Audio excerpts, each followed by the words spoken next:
The following program, The Russ Belville Show, is intended for responsible adults only. We advocate to the repeal of marijuana prohibition for adults. We discuss the science, culture, and controversy about America's marijuana laws. We do not advocate any illegal activity and encourage all listeners to learn their state and federal marijuana laws. Opinions and claims made by guests and advertisers on The Russ Belville Show are their own, and The Russ Belville Show cannot be held legally responsible for their validity or reliability.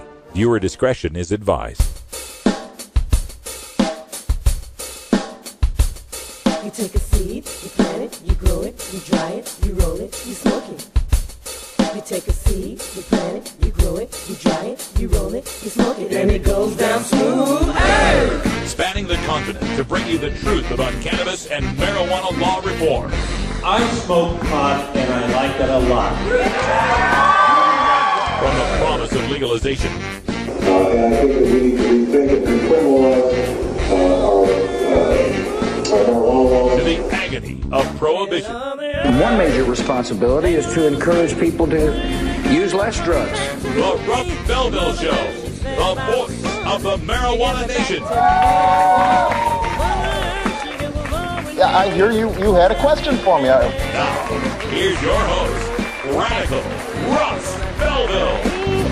Good day, tokers and tokettes, and welcome to the show. It is Wednesday, February 5th, 2014, and it's got to be 420 somewhere in the world. We got so much great stuff to get to, but before I forget, we are still running our Fan Friday Trivia Contest. You could win this May 1975 edition of High Times Magazine, complete with the Coca Tasters Tour of Peru from Andrew Weil and a centerfold of the Starship Enterprise joint from 1975. You can be a winner. You just got to email the correct answer to our trivia question. We will give you that trivia question at the top of the next hour. So stay tuned. I know I'm a tease, but stay tuned and we'll tell you how you can win that High Times magazine. All right. On today's show, all sorts of great stuff. Oh my God. If you guys saw the testimony at the House committee the other day with Deputy Drug Czar Botticelli being grilled by the congressman there with respect to what they're calling the schizophrenia of the Obama marijuana policy. On the one hand, the president says it's safer than alcohol. On the other hand, his DEA and drug czar say it's as dangerous as heroin.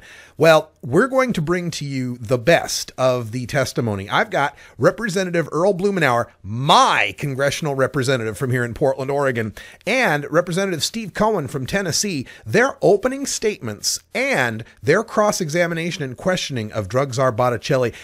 It's just amazing. I'm going to show you the whole thing. It'll take the whole half hour, the second half hour. I'm just going to leave rant time to them because they did it far better than I could do it, let me tell you. But I got to say, it's pretty satisfying to hear congressmen in the United States Congress saying things about marijuana that I was writing on protest signs 10 years ago. So we are definitely making progress. But we will have time for a behind the headlines today. We're going to go and take a look at Alaska, which became eligible to vote for marijuana legalization come this August. We'll tell you how and why and give you a little background on the history of Alaskan legalization. Also, Gordon Green will be calling in to give us a little bit of our Music Planet Irie Wednesday Daily Toker tunes. We got a great tune today from Manu Chao, so I hope you really enjoy that. Stick around. In an hour or two, we'll talk more about the news of the day and, of course, get you up to date on the trivia contest. It's the Russ Belville Show here on 420radio.org, the serious source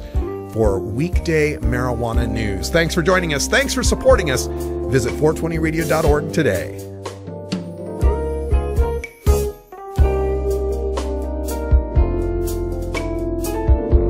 We'll be right back after these messages from our 420 friendly sponsors. Support these advertisers because their ad money goes straight to the Russ Belville Show.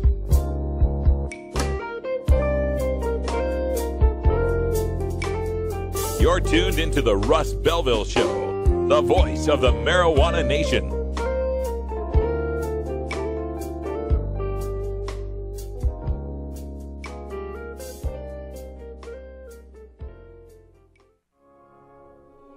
The law offices of Omar Figueroa would like to remind you to stand up for your rights. Please do not give up your precious liberties. There's nothing wrong with standing up for our constitutional rights, and in fact, it's the best way to honor the Constitution that recognizes our natural rights. Treat law enforcement with respect and respect the Constitution by standing up for your rights. If you are detained or arrested, stand up for your rights by repeating, "I respectfully invoke all of my legal and constitutional rights. I do not consent to any search and seizure. I want to remain silent, and I want to speak with my attorney, Omar Figueroa."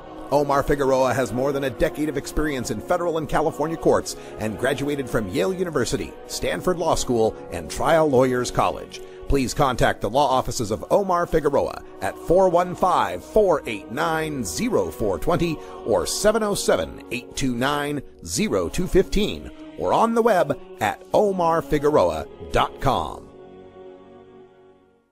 420 Radio, the world's voice of marijuana legalization.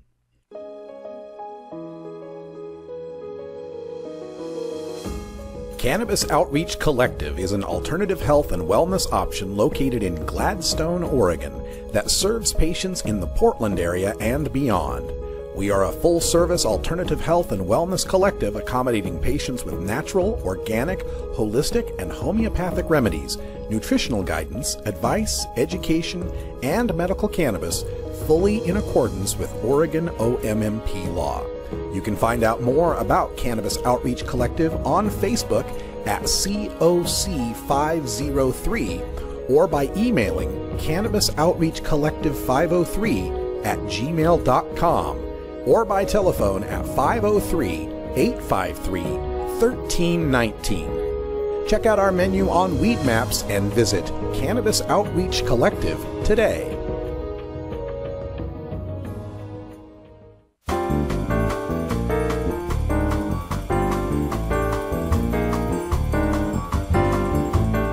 This is your 420 Radio News for Wednesday, February 5th, 2014, brought to you by National Cannabis Coalition. I'm Russ Belville. Alaska will be the next state to vote on legalizing marijuana. The Alaska Secretary of State's office has certified that over 30,000 valid signatures from 30 of 40 House districts have been collected to put a marijuana legalization initiative on the August 19 primary ballot. The Alaska initiative mirrors much of the legalization in Colorado. Adults over 21 could possess an ounce of marijuana and grow 3 mature and 3 immature plants.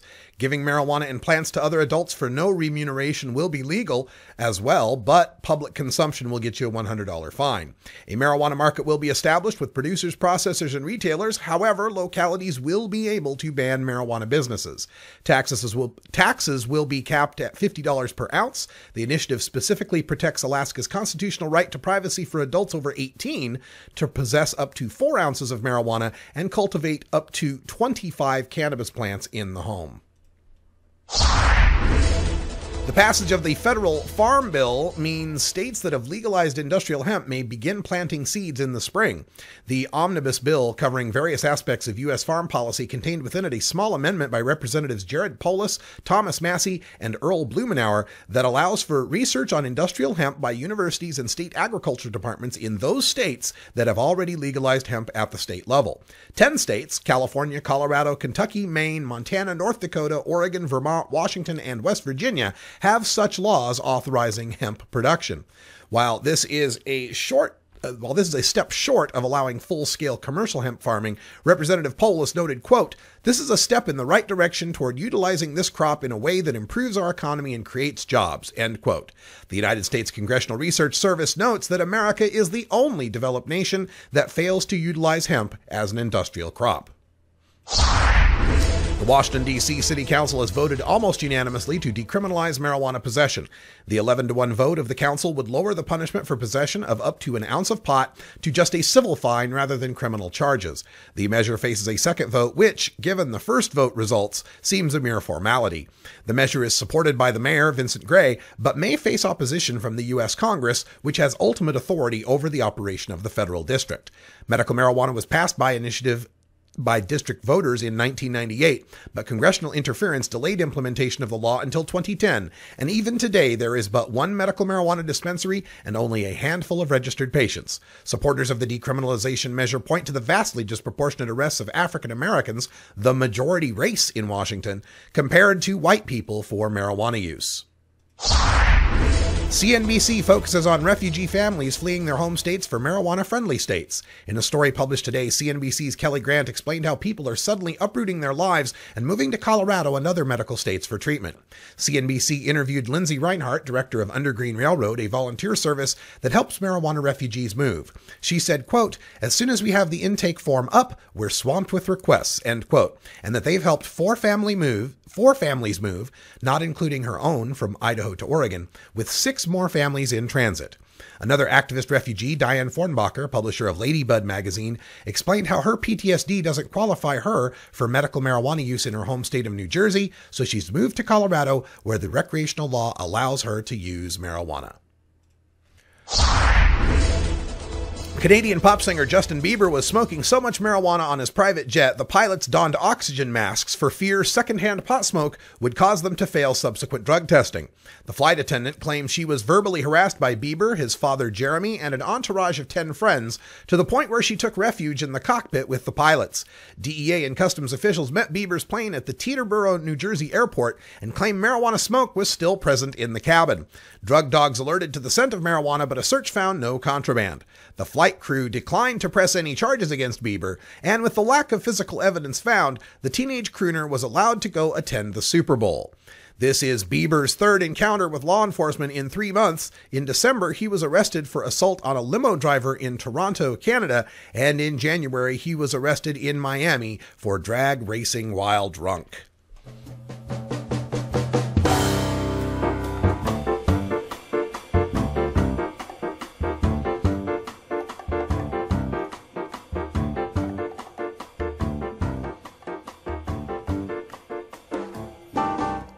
This has been your 420 Radio News for Wednesday, February 5th, 2014. I'm Russ Belville. Transcripts of 420 Radio News are available exclusively at the National Cannabis Coalition. Visit ncc420.com to download now. When we come back, we'll go behind the headlines and take another look at Alaska's legalization effort that is going to the ballot this August, and a little history on the legalization of marijuana in Alaska. You're listening to The Russ Belville Show on 420radio.org. We'll be right back.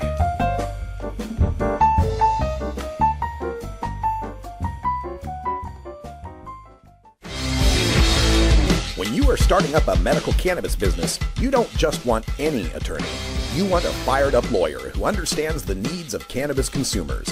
The law office of Lauren Vasquez is your fired-up lawyer for the cannabis industry. Lauren Vasquez knows the details of California marijuana law from both a personal and professional angle. Lauren Vasquez rose from the ranks of college normal activist to become one of the Bay Area's best marijuana lawyers. Visit her website, fireduplawyer.com, or call 1-855-MMJ-LAWS for more information. That's 855-665-5297 for Lauren Vasquez, your fired-up lawyer, or email firedupLawyer@gmail.com. The number again is 855-MMJ-LAWS, 855-665-5297 for your fired-up lawyer, Lauren Vasquez. Lauren Vasquez is an activist attorney you can trust. Call today. I'm Sub Cool from Team Green Avenger. At TGAgenetics.com, we are working on the leading edge of medical strains. Our strains are rigorously tested for THC, CBD, THCV, and other critical cannabinoids. Know your grow. Check out our genetic diversity at TGAgenetics.com, the home of Jelly Bean, Jack the Ripper, Vortex, and other award-winning cannabis strains. Hemp Beach TV with Blazy and Max from the Secret Hemp Beach. Every Friday at 1 p.m. Pacific, 4 p.m. Eastern, 9 p.m. GMT on 420radio.org. Welcome back, everyone. Time for us to go behind the headlines on Alaska, which will be the next state to vote on legal weed. As we told you in the news, they collected over 30,000 signatures to put the Alaskan Marijuana Legalization Initiative on the August 19th primary ballot. And that's kind of weird, but Alaska is unique among the initiative states in that it places the language for initiatives on the primary ballots instead of the general election in November. which is kind of interesting from a political point of view. If you're trying to use initiatives to bring people out for a certain candidate, like they're doing, they allege in Florida that the medical marijuana there is being pushed to help the Democrat running for governor against the Republican who's against medical marijuana. You couldn't do that in Alaska because you'd only be messing with the primary. You wouldn't be messing with the general election. So maybe there is some wisdom to putting it on the primary ballot. All I know is it means Alaska is going to beat Oregon by about 5 months in marijuana legalization. Now, Tim Hinterberger, he's the chief petitioner for what's called the Campaign to Regulate Marijuana Like Alcohol in Alaska. They actually turned in more than 48,000 signatures, but their validity rate was about 79%, which is actually pretty good. Most of the times when you're trying to get signatures, you try to aim for 50% more than you really need. So you're looking to have, 133% to 150% of what you really need. And then when they cast out the ones that aren't valid voters, they can't find their address or whatever, you still have enough to make the ballot. So 79% is pretty good as far as initiative petitioning goes. Now, we told you what the initiative will cover. It's going to be like Colorado. If you're an adult 21 and over, you can possess an ounce. You can grow 3 mature plants. You can grow 3 immature plants for a total of 6. You could give marijuana to other adults. You could give plants to other adults. You can't sell them, but you can give them for what they call no remuneration. So nothing of value can be exchanged for marijuana. Public consumption is going to be illegal. It's going to be a $100 fine for public consumption. They will set up a marijuana market. They'll have processors and producers and retailers, somewhat like, what we've heard in the other states attempting this.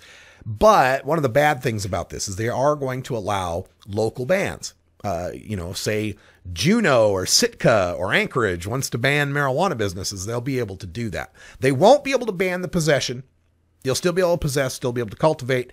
But like in Colorado, where Colorado Springs, and some of these other cities have banned marijuana businesses, they'll be able to do so in Alaska as well. The tax situation is pretty nice, though. They're going to cap the taxes here at $50 an ounce. So that sounds pretty good to me. Alaska is kind of an interesting history, though, when you look at marijuana legalization, because in a sense, what they're proposing now, 1 ounce and 6 plants, is less than the right they already have.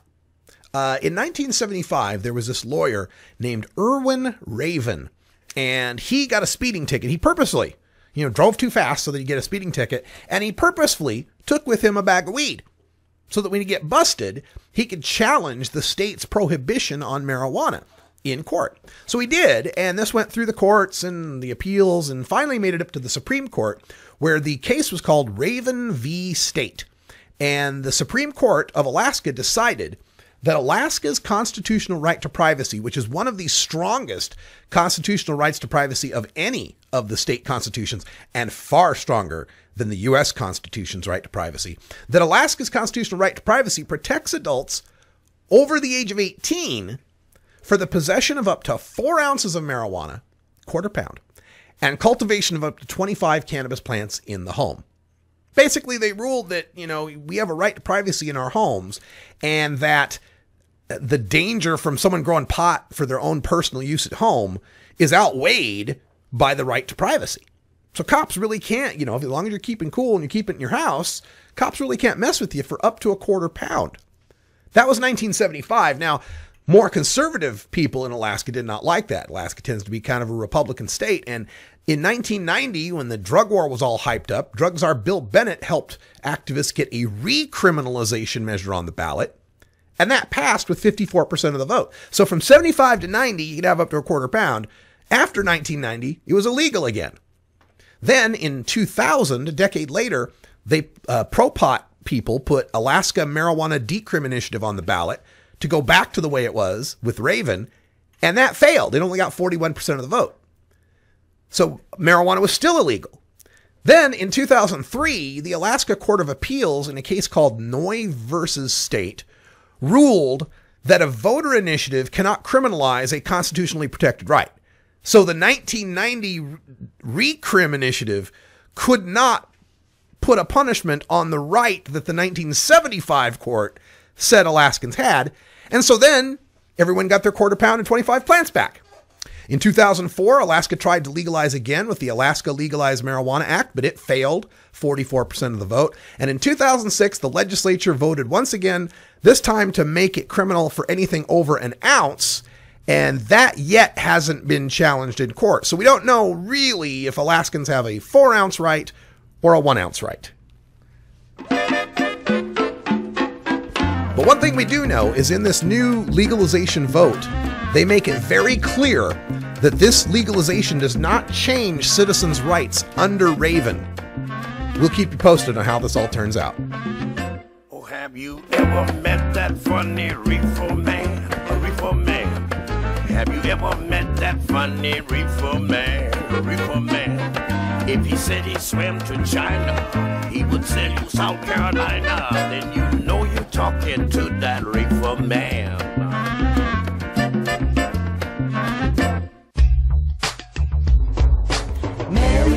Marijuana, do you wanna? Mary, do you wanna tonight? As marijuana goes mainstream, you need to be armed with the facts. Nobody can teach you better than Dr. Mitch Earlywine, Ph.D. You may know Dr. Mitch from his column in High Times magazine or his weekly appearance on the Russ Belville Show. Dr. Mitch is also the author of some of the best books on marijuana science, culture, history, and health, including Understanding Marijuana, Parents' Guide to Marijuana, Pot Politics, and more. Visit Amazon.com and search for Mitch Earlywine, that's EARLEYWINE, and order your books today. You can also contact Dr. Mitch by email at 420research@gmail.com.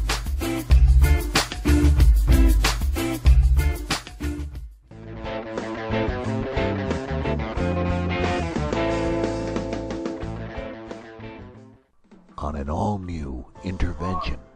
Mark, welcome home. Please come, join us. Mark hasn't smoked weed in about 10 days, and I'm worried about him. I can't watch him destroy himself. I'm fine, okay? This is none of your business. Shh. Come, Mark. We're only here because we care. I'm in control. That's what they don't get, is that I can start smoking weed anytime that I want to. I just don't feel like it right now. At first he was, just skipping a day here and there. But then it got more and more consistent, and then he just wasn't smoking any weed at all. Mark, we haven't smoked a joint together in like 3 weeks, man. I don't know who you are anymore. Your short-term memory is incredible. I just can't sit back and watch someone destroy their own lives with horrible decisions. See you guys. Stupid, I'm getting out of here. Hey, don't touch me! It hurts me a lot, What do you do for someone that you care about that is ruining their own life? What do you do? He's not showing any signs of starting.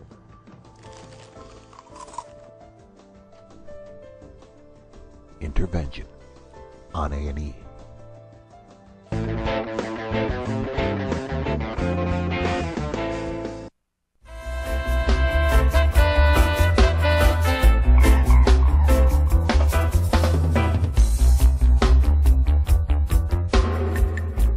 Everyone knows music and marijuana go together, so let's wind up our 20 after break with the Russ Belville Show's Daily Toker Tunes, the best in pod-safe 420 music from around the web.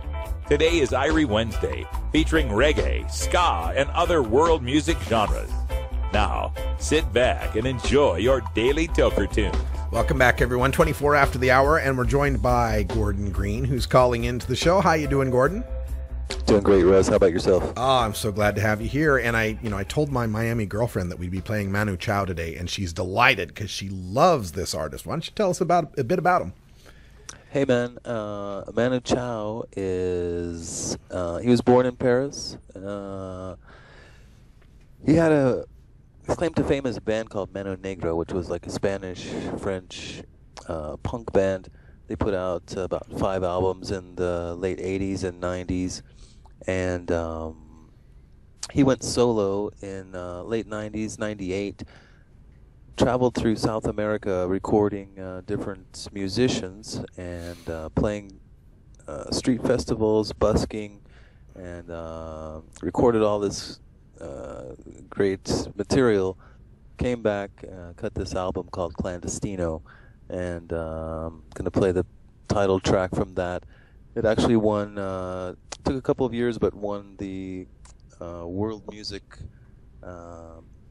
Award for Best World Music Album, I think, in 2001, and sold over 5 million copies worldwide. He's not that well known in the USA. Starts getting down to Miami, he is, but spreading the word now. Excellent. And we'll get more music just like this on Gordon Green's Music Planet. You can hear it Wednesdays at 11 a.m. and replays, a couple of replays throughout the week. And what do you have on this week's Planet? Well, actually, earlier today I played a different track from Clandestino called Welcome to Tijuana, and that always gets people moving. I've got some stuff from Pakistan, Nasrafat Ali Khan. I've got another band from Mexico, political band called Molotov.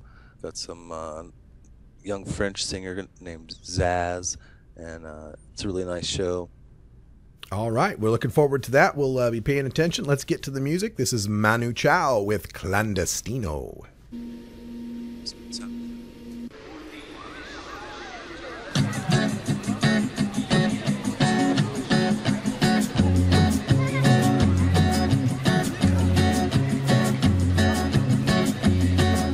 Solo voy con mi pena, sola va mi condena. Correré mi destino para burlar la ley, perdido en el corazón de la grande Babilón. Me dicen el clandestino por no llevar papel. Pa' una ciudad del norte yo me fui a trabajar. Mi vida la dejé entre Ceuta y Gibraltar. Soy una raya en el mar, fantasma en la ciudad. Mi vida va prohibida, dice la autoridad. Solo voy con mi pena, sola va mi condena. Correré mi destino por no llevar papel, perdido en el corazón de la grande Babilón. Me dicen el clandestino, yo soy el quebra ley. Mano negra clandestina, peruano clandestino, africano clandestino, marihuana ilegal.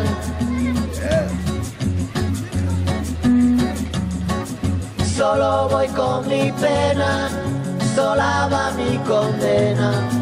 Correré mi destino para burlar la ley, perdido en el corazón de la grande Babilón. Me dicen el clandestino por no llevar papel. Argelino clandestino, nigeriano clandestino, boliviano clandestino, mano negra ilegal.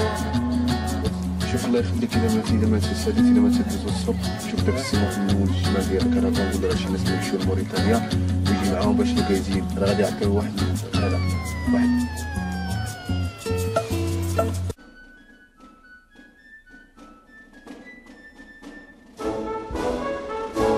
Reforming America's prohibition laws cannot happen without relentlessly and directly engaging our lawmakers and other elected officials. The Russ Belville Show keeps you on top of all the latest developments at the federal, state, and local level with our government at work. Welcome back, everyone, and we're going to bring you full coverage of Representative Earl Blumenauer and Steve Cohen tearing apart the Deputy Drug Czar, Mr. Botticelli, in Congress yesterday. Enjoy. Now you're back. Thank you, and we'll now hear from Mr. Blumenauer, the gentleman from Oregon. Thank you, Mr. Chairman. I appreciate the committee's courtesy in permitting me to join with you in this, and I think it is a timely and important hearing. I agree with the chair that the federal government is not necessarily coordinated on this. I agree that the committee has a responsibility to deal with the use of federal dollars, and I think you referenced $25 billion spent on drug enforcement overall. And I certainly agree wholeheartedly with the dangers of adolescent use of marijuana. I think the question before us that we might be able to explore today, and I hope we're able, under your leadership, to move further, is just how best are we going to address those issues. We have been engaged in an experiment of over 40 years of prohibition of marijuana, which has failed spectacularly. 50 million people use it annually. About half the American public, adult population, has used it. As a couple of my colleagues have referenced, a majority of Americans now think it should be legal. And if you ask that question differently, if you say, should the federal government respect the decisions of the states, like we do with alcohol, that percentage goes up even higher. Mr. Chairman, I noted last week in your state, almost 700,000 signatures were delivered that will require a vote in the fall on Florida becoming the first southern state to approve medical marijuana. And recent surveys indicate about 2/3 of the population now says they support it, and I've seen one survey that's much higher than that. We've talked about the costs. I think if we shift from a prohibition, enforcement, incarcerate, and instead deal to tax and regulate, it's going to mean probably conservatively $100 billion of public dollars available over the next 10 years. It is outrageous that 8 million people have been arrested in the last decade, and as several of my colleagues have mentioned, it is outrageous that African American youth, primarily young men, are almost 4 times as likely to be arrested as white youth, even though, in fact, there's evidence that the white youth use marijuana as much or more than African American. And I think it was Mr. Cummings who referenced some of the disparities in different regions. There's some areas in Louisiana where that disparity is 11 times greater for African American youth. And I do think the administration needs to think through what a comprehensive approach should be. The President has acknowledged what most Americans know. Marijuana is, well, frankly, not as dangerous to your health as tobacco. It's not as addictive. Congress is also out of touch, I would suggest, because Congress established these schedules that you referenced in your opening statement. According to what we have in statute, marijuana is Schedule 1, which puts it on a par with LSD and heroin, has no medicinal properties, and is more dangerous than coke and methamphetamines. And I don't think you will find any sheriff, any district attorney, or any health expert who would remotely suggest that that is true. We are in a situation now where there is nobody who checks the identification of an adolescent. They're not asked to prove their age. There's no license that a drug dealer loses. Mr. Conley's comments about the progress that we've made with tobacco, which is highly addictive and still kills hundreds of thousands of people a year, is significant. And I am hopeful that with this committee's leadership, we can look at how maybe we rationalize this, that we don't interfere with the states, where 146 million people live where it's perfectly legal to buy marijuana under state laws, most of it according to votes of the people. And there are little things that we can do to fix anomalies. Federal law forces legitimate marijuana businesses to be entirely cash. They can't get a bank account, and delivering their tax payments with shopping bags full of cash, if you care about money laundering, if you care about tax evasion and theft, is crazy. It's just crazy.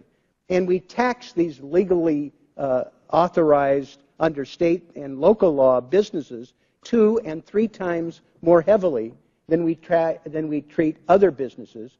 I know Mr. Norquist, Grover Norquist, joined me in a press conference on legislation I have to fix that. Mr. Chairman, I appreciate your dealing with this issue. I appreciate your courtesy in allowing me to be with you, and I hope you can help shine a light and we can have this important conversation. Representative Earl Blumenauer, Democrat from Oregon. Following up now, Democrat from Tennessee, Steve Cohen will be speaking. And I had heard the president say that Congress had to resolve this matter. The staff in their briefings to me said that actually they have the authority to change that without Congress. Absolutely. So that's something I want to get into with Mr. Botticelli and where they intend to go on this. But some good points. And let me yield now to gentlemen also not part of the panel, but came to the hearing. Thank you, Mr. Cohen from Tennessee. Thank you, Mr. Micah. First, I want to thank you for allowing me to participate. I enjoyed serving under you on Transportation Committee. And secondly, I'd like to incorporate by reference all of the things that have been said that are politically correct on this issue as if I said them. And basically, I agree with most of them. And I want to thank the President. I don't think the President has been schizophrenic. The President hasn't gone nearly as far as I would like to see him go on this issue because it's a freedom issue. But the President has gone somewhat in enlightening the public as to priorities and as to Louis Brandeis and the laboratories of democracy, and we're on the right path. I would submit, with all due respect to my fellows on the other side, that schizophrenia, which my father was a psychiatrist and taught me something about, could be described as a party that talks about saving money all the time and being concerned with deficits and being totally driven by that, but not being concerned in saving money when people are in jail for marijuana and mandatory minimums that judges have said were awful, and for nonviolent first-time offenders who are serving lifetime sentences in jail, costing us $30,000 a year, and the population of jails has gone up 800% in the last 30 years. That's schizophrenia. You're concerned about cost and cutting costs, but not when it's jailing a population. I think it's schizophrenia when you're all for state issues and preemption and priorities and giving power back to the states, but not when it comes to them passing laws concerning marijuana. Then you're not for state initiatives and state priorities. And I think there's a certain schizophrenia for a party that talks about civil liberties, but not when it comes to personal liberties on this subject.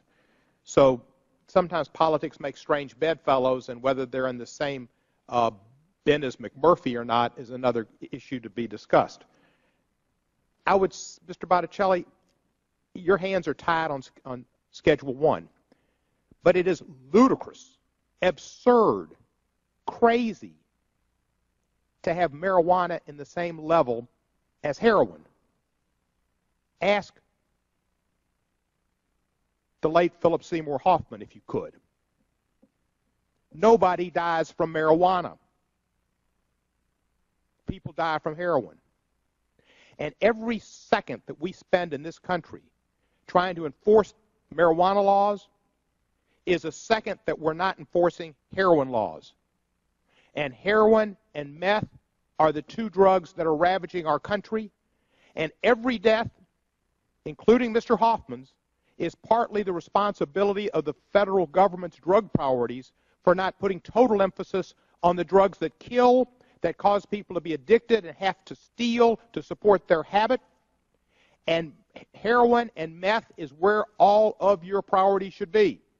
And it's not just Mr. Hoffman, a brilliant actor at 46 years of age, who first went to prescription drugs and then came back to heroin. That's our two major issues, I guess. I had a young friend, son of a girl I dated, who died of a heroin overdose about 2 years ago.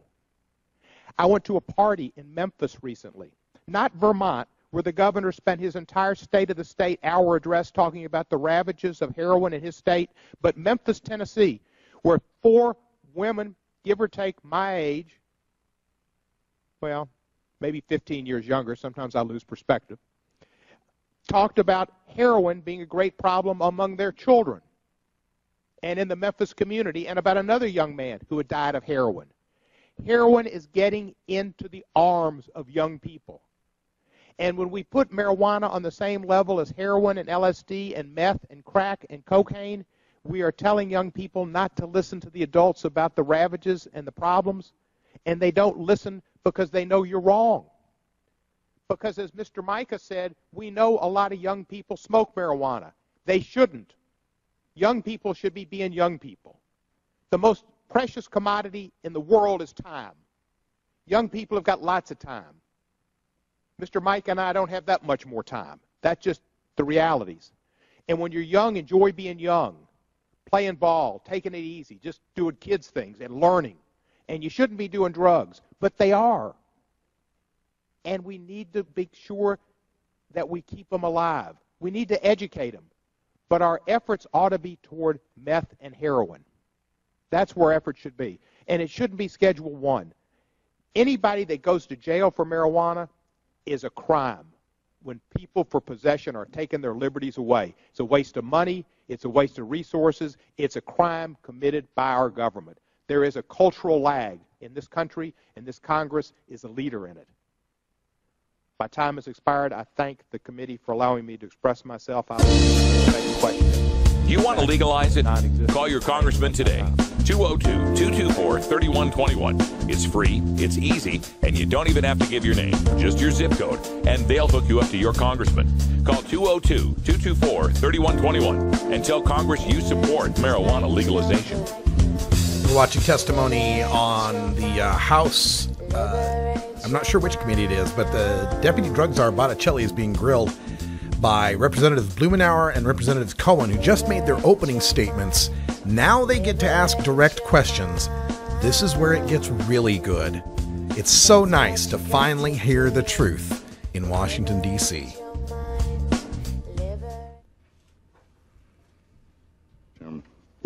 Thank you, and let me yield now to Mr. Blumenauer.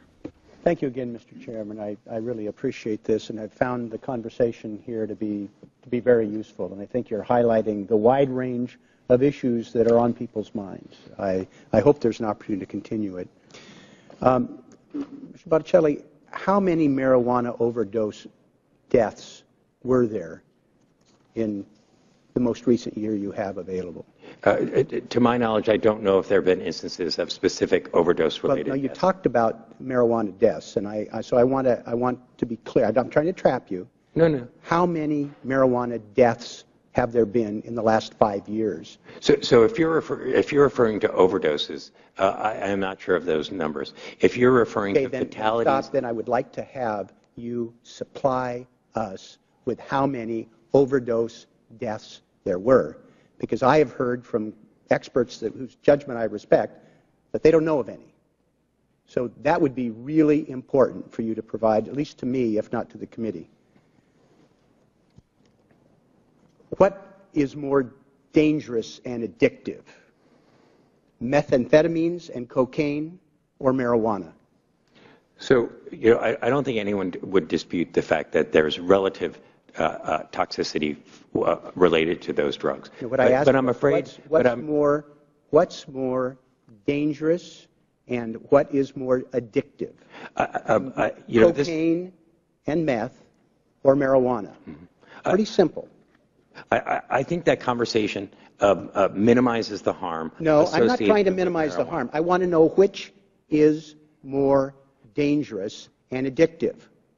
Again, I go back as as a public health person. One of the things that we look at is not what's the relative risk of one drug. Okay.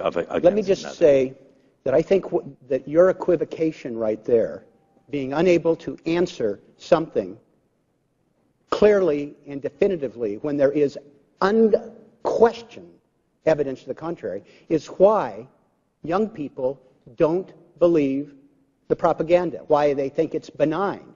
If a professional like you cannot answer clearly that meth is more dangerous than marijuana, which every kid on the street knows, which every parent knows, if you can't answer that, maybe that's why we're failing to educate people about the dangers.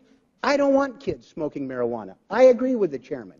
But if the deputy director of the Office of Drug Policy can't answer that question, how do you expect high school kids to take you seriously? So, Representative, I didn't mean to be disrespectful, and I didn't mean to indicate that there is not different degrees of toxicity associated with different I asked drugs. what was more dangerous. You couldn't answer it. No. And I just want to say that you, sir, represent what's part of the problem. Let me go a little further. So, sorry, that's Let's exactly talk not about what I'm saying. What kills more people, tobacco or marijuana? There's been a fair amount of tobacco-associated deaths. My challenge, and the reason I'm hesitating about answering the questions as it relates to relative risk, is I think many times that conversation gets distorted, that there is no risk. I'm not trying to trap you. No. But this is why, Representative, I don't want to be disrespectful. Let me suggest that your inability to answer me whether tobacco or marijuana is more dangerous, again, is part of the problem. Mr. Connolly documented very clearly that we have been able to drop dramatically tobacco use. And it kills more people than marijuana, if you don't know that.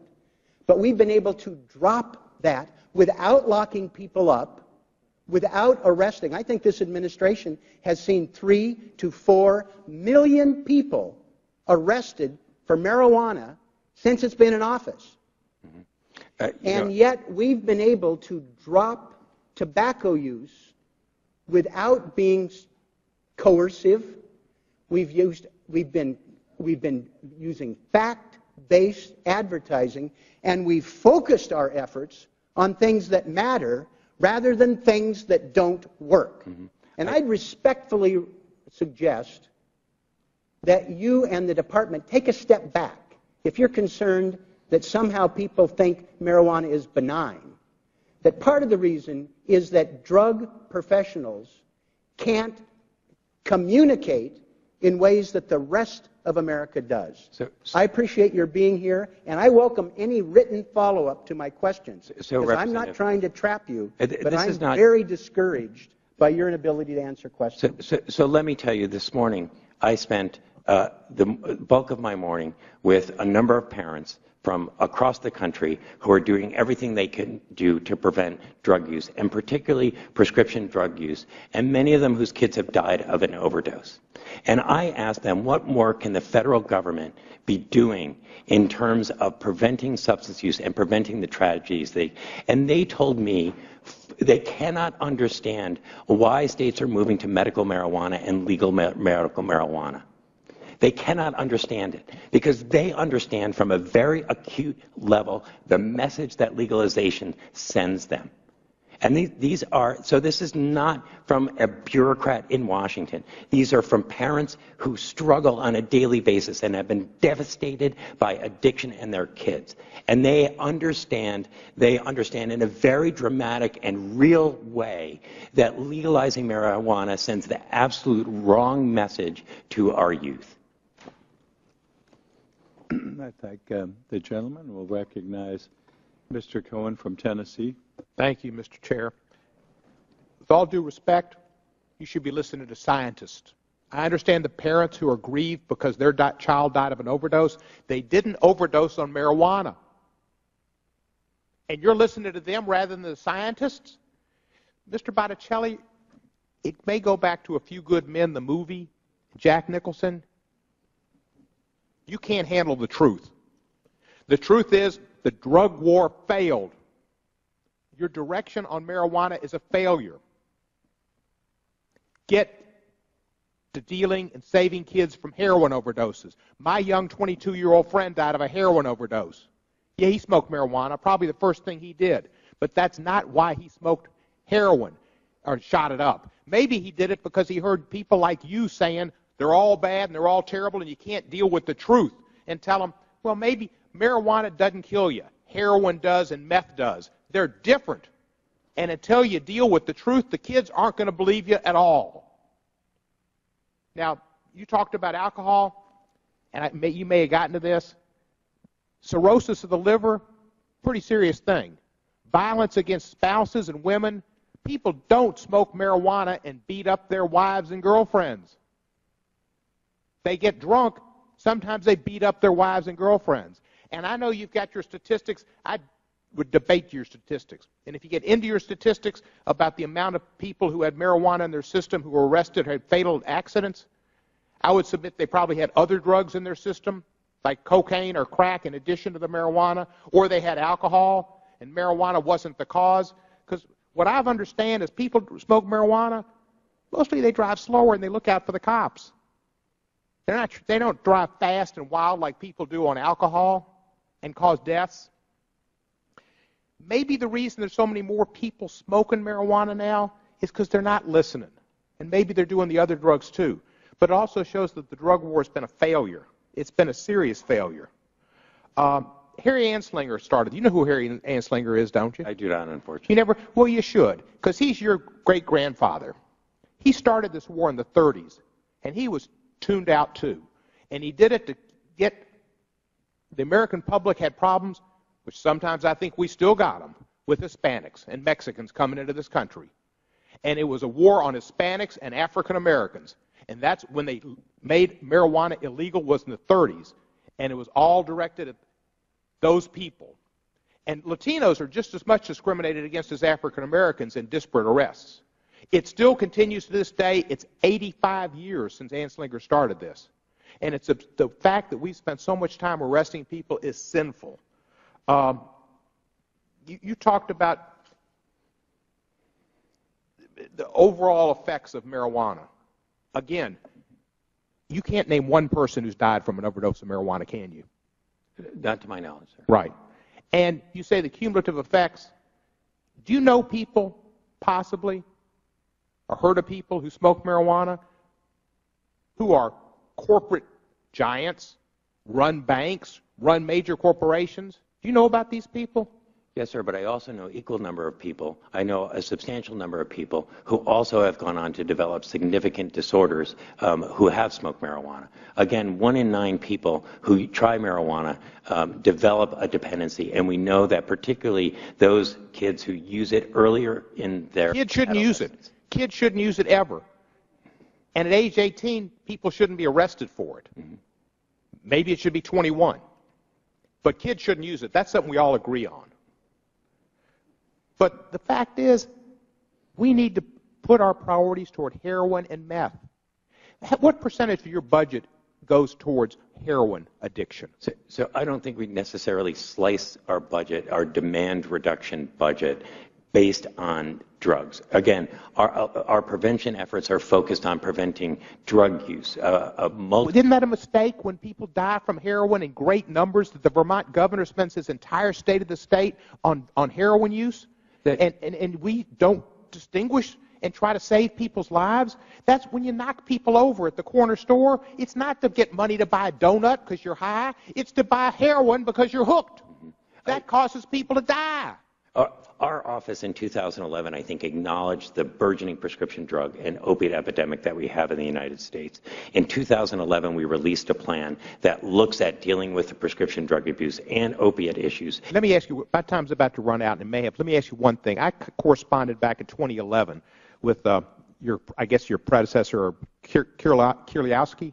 Kurlikowski. He's actually the current director now. Is he? He said back then that there was no particular, they haven't found any medical use. To date, however, the FDA and the Institute of Medicine have not found smoked marijuana to be a safe or effective medicine for any condition, nor has any medical association come out in favor of smoked marijuana for widespread medical use. I think that medical associations have, but are you not aware of the fact that people use smoked marijuana to get them through cancer treatment, nausea? I do, sir, and it's never been our office's position to either to arrest people who've been using medical marijuana. I think it's important for us, and again, unfortunately, that the FDA is not here.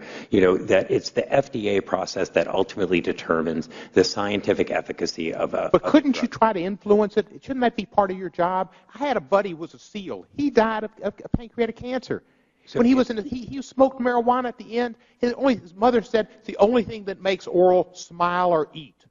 So that was pretty good. So our role in this is to rely on the FDA scientific process to determine. That's our influencing role, is to rely on the science. I would also say, and I find it unfortunate, and I think I would ask the chairman to invite Dr. Nora Volkow, who's the director of the National Institute on Drug Abuse, because that's where our policy and our science is derived from. We are a science-based office and a policy-based office. And I think if you listen to Dr. Volkow, who is not involved in the political discussion around substance use and marijuana, she will lay out for you the scientific evidence that. Well, let me ask you this. You are prohibited by law from using any funds to study marijuana legalization for medicinal purposes or any other reason. You're the only office in the federal government that's restricted in that way, and you're required to oppose any scheduling of Schedule I substances, rescheduling like marijuana, that have been approved for medical purposes. Aren't you troubled by these constraints, and don't you think that your expertise should be allowed to be used and study science and contribute to a positive classification of drugs? So I'm not familiar. Congress put that language in our reauthorization, and I'm actually not. I don't know the background of that. Would you support legislation to allow you to participate and to voice your opinion and to use science as a basis for your determination? Well, what I would do is support that federal agencies have the ability to do that. So yours is prohibited by law. Should that restriction not be lifted? Again, I think we'd have to have subsequent conversation in terms of. You mean you think you should be muzzled? I think that it's important that our office not involve itself in terms of given legislation or given activities. And I believe that was the genesis for that language, that the office not involve itself in state. But the totality of the drug world, you need to participate. And if you realize that medical marijuana, as 20 states have found, can help people with cancer, with nausea, with those maybe glaucoma. I mean, Montel Williams apparently has some benefits from it. Lots of people do. That you should be able to participate and set our drug policy straight. Your job should be to have a sane drug policy, not to be muzzled and handcuffed. Yeah. From again, my standpoint, I'm happy to engage in fuller conversation, is that has not handcuffed other offices and other federal agencies who are tasked with that work from investigating. In 1971, Congress created a commission that was headed by Governor Schaefer of Pennsylvania to study federal marijuana policy. That commission came out in favor of decriminalization, but it wasn't put in place. That was 1971. Would you support a new commission to study federal marijuana policy? So I haven't seen that legislation. I'd be happy to have further conversation. Would you? It's a concept. Again, I think we'd be happy to have a conversation in terms of what that might look like.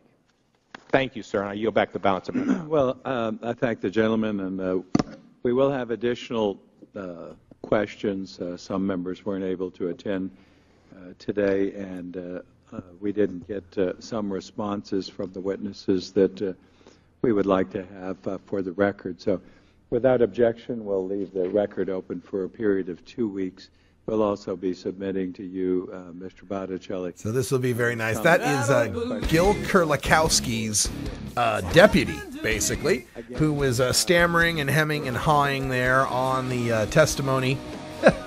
It's just pretty amazing, like I said, to be living in a time when the stuff we were writing in blogs and on protest signs is now being used by our congressmen to debunk this drug war and to get the drug czar's deputy, the second in command, to say these things is just remarkable.